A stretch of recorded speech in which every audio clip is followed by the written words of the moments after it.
Soul land part 62 में आपका स्वागत है। तो इस वीडियो में हम लोग एक्सप्लेन करेंगे सोल लैंड पार्ट 62। चलिए स्टार्ट करते हैं। जहां आपने लास्ट पार्ट में देखा बेबे अपनी ज्यादातर स्पिरिट पावर को यूज कर चुका है, तो उसकी मेंटल स्टेट काफी ज्यादा कमजोर हो चुकी है, जिसकी वजह से इनका ओपोनेंट को अटैक बेबे के ऊपर असर कर जाता है, जिस वजह से बेबे अब ओपोनेंट का गुलाम बन जाता है। इसलिए यह तुरंत कैप्टन को छोड़ देता है। काफी गुस्से से युवाओं और वंग डोम की तरफ देखने लगता है, और जब युवाओं को देखता है तो बेबे इन लोगों को कंट्रोल कर लिया है, तो ये काफी ज्यादा परेशान हो जाता है, क्योंकि वेवे ने इनके ऊपर चार्ज कर दिया होता है। इसलिए इन्हें समझ में नहीं आ रहा होता है कि यह क्या करे, और कोई रास्ता भी तो नहीं था, जिसकी वजह से ये फाइट करने का ही डिसाइड करते हैं। और फिर ये तुरंत अपनी स्पिरिट फ्यूजन टेक्निक को यूज करने लगते हैं, जिस वजह से आसमान के अंदर एक काफी ज्यादा सुंदर आई बन जाती है, जिसमें से एक काफी खतरनाक गोल्डन लाइट बाहर निकल आती है। और इस तरह से इन्होंने अपना अटैक कर दिया होता है, और काफी ज्यादा ब्यूटीफुल मूव देखने के लिए मिलता है, और सभी ऑडियंस काफी हैरान हो जाते हैं। और होम चीन को भी विश्वास नहीं हो रहा होता है कि इनके पास अभी स्पिरिट फ्यूजन एबिलिटी के लिए स्पिरिट पावर बची हुई है। और इस गोल्डन लाइट के चपेट में बेबे को आते देख ओपोनेंट कहता है, इन लोगों ने जानबूझकर अटैक की रेंज बढ़ा दिया है, जिसके वजह से ये हम दोनों को ही एक साथ हिट कर सके। लेकिन ये काफ़ी बुरी बात है कि हमारी स्पिरिट पावर के बीच में अभी काफ़ी ज़्यादा डिफरेंस है, और इस तरह के अटैक मुझे नुकसान नहीं पहुंचाएगा। और एक बार जो मैं इस अटैक से रिकवर हो गया, तब तुम डेफिनेटली हारोगे। तब गेट लाइट के चपेट में कैप्टन आ गया होता है, और इस नज़ारे को देखकर ऑडियंस भी काफ़ी अचंभित हो जाते हैं, और कहते हैं कि जो कुछ भी इस अटैक से टच हुआ है वो सब कुछ गोल्डन में बदल गया, और यहाँ तक कि जो लोग इससे हिट हुए हैं वो भी गोल्डन स्टेचू में बदल गए हैं। और अब हम इस तरफ कैप्टन को देखते हैं, जो कि इस अटैक के चपेट में आने की वजह से गोल्डन स्टेचू में बदल जाता है, और ये अपने आप को देखते हुए मन में कहता है, आखिर ये किस तरह की एबिलिटी है जिसकी वजह से मैं अपनी स्पिरिट एजेंट को इस्तेमाल नहीं कर सकता। दुनिया के अंदर ऐसी भी स्पिरिट फ्यूजन एबिलिटी होती है, और तभी इसका ध्यान युवाओं के ओर जाता है, जो कि इसके ऊपर चार्ज कर चुका था। और युवाओं भी आगे बढ़ते हुए परेशान होते हुए मन में कहता है कि यह तो हमारी फ्यूजन एबिलिटी से हिट भी हुआ था, लेकिन यह स्टेचू में नहीं बदला, और ये अभी ये मूव कर सकता है। लेकिन लगता है कि अभी के लिए ये अपने स्पिरिट एजेंट को इस्तेमाल नहीं कर सकता, इसलिए मुझे अभी के अभी इसे फिनिश करना जरूरी है, नहीं तो ये हमारे पास एक चांस भी नहीं होगा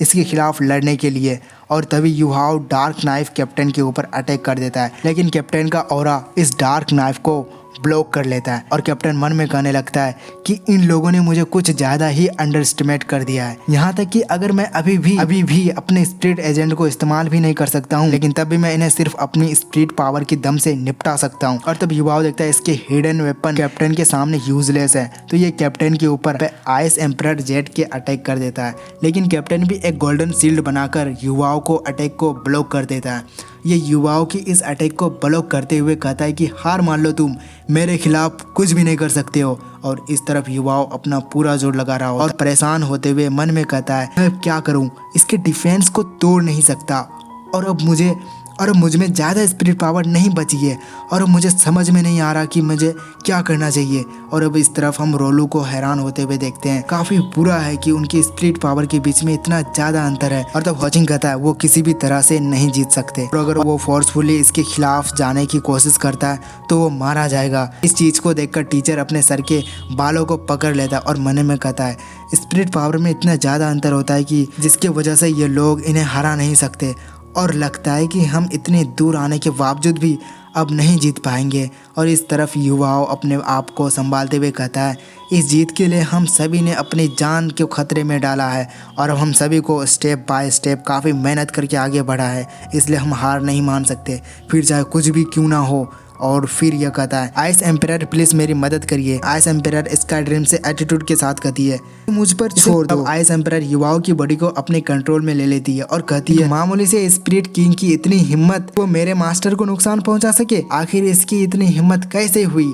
और इस तरफ कैप्टन भी चौंक जाता है, और यह हैरान होते हुए मन में कहता है, इसका ऑरा तो बदल गया है, और ऐसा कैसे हो सकता है। मुझे अच्छे से पता है कि मैं इसे कहीं ज़्यादा लंबा हूँ स्पिरिट पावर के मामले में, लेकिन ना जाने क्यों फिर भी ऐसा महसूस हो रहा है जैसे कि मुझे इस बच्चे के द्वारा नीचे दिखाया जा रहा है। लगता है मैं कुछ ज़्यादा ही सोच रहा हूँ, और यहाँ तक कि अगर मैं कोई भी स्पिरिट एबिलिटी को यूज भी नहीं कर सकता हूँ, लेकिन तभी लेकिन तब भी हमारे स्ट्रेंथ के बीच में जो अंतर है उस हिसाब से इनके पास एक चांस भी नहीं है मेरे खिलाफ टिकने का। और इस पर आइस एम्परर कहती है, युवाओं काफी केयरफुल से देखना और तुम्हें अपने स्ट्रेंथ को हर एक खतरे इतने स्किलफुल इस्तेमाल करने की जरूरत है। और इस तरफ स्काई ड्रीम का ज्यादा खुश होते हुए कहता है, देखिए ऐसा लगता है कि सच में आज आइस एम्परर अपना जलवा दिखाने वाली है, ये काफी अच्छी टीचर बन गई है। तभी आइस एम्परर फिंगर को आगे करते हुए कहती है, अगर तुम स्ट्रॉन्ग ओपोनेंट को हराना चाहते हो जबकि तुम कमजोर हो तो तुम्हें कंट्रोल करना सीखना होगा। और इतना कहकर आइस एम्परर अपनी एक फिंगर को कैप्टन बैरियर को टच करके उसे आइस में जमा देती है और बड़ी ही आसानी से उसके बैरियर को तोड़ देती है और कहती है जैसे कि तुम अपने पावर को अपने तरीके से कंट्रोल कर सको। और इस चीज को देख के कैप्टन के काफी होश उड़ जाते हैं। ये मन में कहता नामुमकिन है, असल में इसने मेरे स्पिरिट पावर को जमा के फ्रीज कर दिया है। और इस चीज़ को देख के युवाओं भी चौंक जाता है और कहता है कि मैंने बिल्कुल भी नहीं सोचा था कि स्पिरिट पावर को ऐसे भी कंट्रोल किया जा सकता है। और मैं तो यही सोचकर हैरान हूँ कि मेरे स्पिरिट पावर को इस हद तक इस्तेमाल किया जा सकता है। और इस तरफ कैप्टन काफ़ी हैरान होते हुए सोचते हैं, तेरी की इसके खिलाफ डिफेंस करना यूजलेस है और अब हम बस इसका इंतजार ही कर सकता हूँ। और फिर यह कहता है कि मैंने बिल्कुल भी नहीं सोचा था कि मेरी स्पिरिट पावर इतनी जल्दी रिकवर हो जाएगी। और इस चीज़ को देखकर टीचर काफ़ी तगड़ी वाली होश उड़ जाती है। ये कहता है कि लगता है कि गोल्डन रोड का फ्यूज ना अटैक का जो असर था, लगता है उसका समय खत्म हो गया है। युवा उससे दूर हो, अब तुम उसके स्पिरिट पावर एबिलिटी के खिलाफ बिल्कुल भी नहीं कर सकते।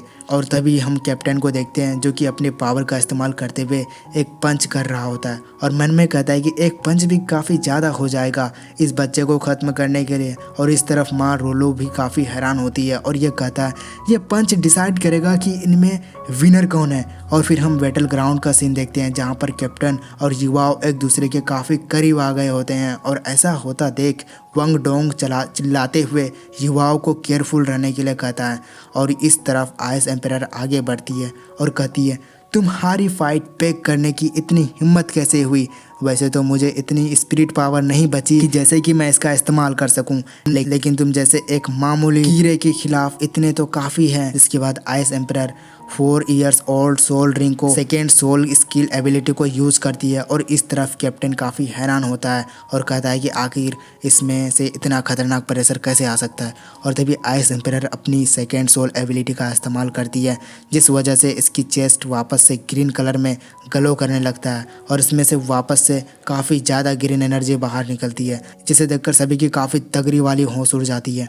और हंग चिंग हैरान होते हुए कहता है, इसकी चेस्ट तो स्पिरिट बोन की वजह से साइन कर रही है और मुझे बिल्कुल भी नहीं लगा था कि इस बंदे के पास इतनी ज़्यादा स्ट्रॉन्ग सोल बोन एबिलिटी होगी। और इस तरफ टीचर वंग डोंग और सारे ऑडियंस की नज़रें यहीं पर होती है। और तभी हम कैप्टन को देखते हैं जिसके काफ़ी ज़्यादा तगड़े होश उड़े होते हैं और एक तरफ से यह बर्फ़ में पूरी तरीके से जम चुका होता है जबकि यह हाव बेहोश हो चुका था। और बेहोशी के हालात में कैप्टन को काफ़ी ज़ोर से हिट करता है जिसकी वजह से कैप्टन की आइस में जमी बॉडी स्टेज के बाहर गिरने लगती है जबकि युवाओं बेहोश होकर स्टेज के किनारे गिर जाता है और सभी के काफ़ी तगड़ी वाली होश उड़ जाती है।